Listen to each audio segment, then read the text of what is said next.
Et à quelques jours de la rentrée, c'est un rendez-vous traditionnel, le séminaire d'intégration pour les nouveaux enseignants, dont 60 Polynésiens, toujours plus nombreux à être affectés sur le Fénois, Nicolas Pérez et Jeanne Tinoroy.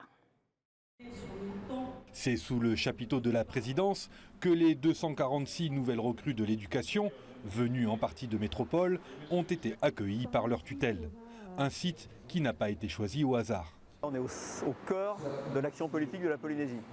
Donc c'est pas innocent, ça donne un signe de l'importance que revêt l'éducation pour le pays. C'est la première fois d'ailleurs qu'on se retrouve comme en début d'année avec tout le monde à la présidence.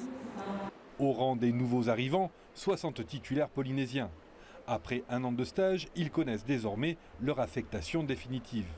C'est le cas de Myriam, jeune professeure de mathématiques, l'une des 4 Polynésiennes ayant effectué sa formation en métropole.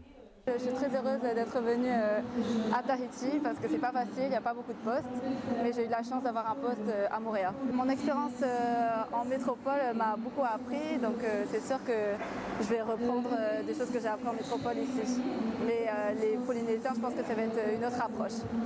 A l'inverse, David a pu réaliser son stage sur le Fénois. Une chance pour ce père de famille.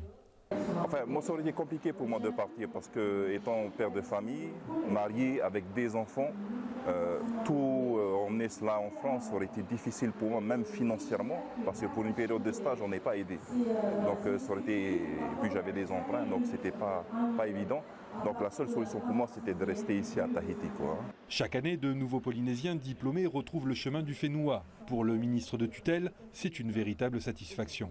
Les réussites qu'on a au niveau du personnel qui passe le concours et d'année en année depuis 3 ans déjà, on voit que les chiffres augmentent. Et donc c'est une fierté pour notre pays de voir que nos Polynésiens sont capables d'assumer ces fonctions. Mais ces postes ne sont pas illimités, comme le rappelle le représentant de l'État.